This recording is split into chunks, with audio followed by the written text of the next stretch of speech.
Nagtipon sa Iloilo Freedom Grandstand ang iba't ibang law enforcement units, kabilang ng mga kapulisan ng Iloilo City sa ilalim ng direktang superbisyon ni Police Brigadier General Jack L. Wangki, RD Pro 6. Nito lamang ika-27 ng Enero taong kasalukuyan para sa closing at awarding ceremony ng Task Group Dinagyang 2025.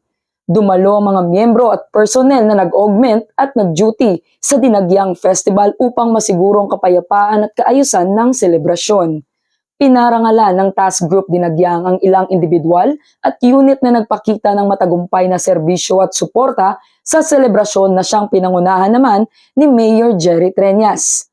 Ayon sa record ng Task Group, idineklara na ang Dinagyang 2025 ay generally peaceful dahil walang naitalang major incidents sa kabuuan ng selebrasyon.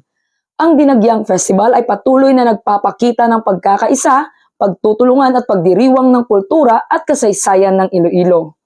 Ang mga parangal na ipinagkaloob ay simbolo ng pagkilala sa walang sawang pagsisikap ng ating mga alagad ng batas upang masiguro ang tagumpay ng taunang festival.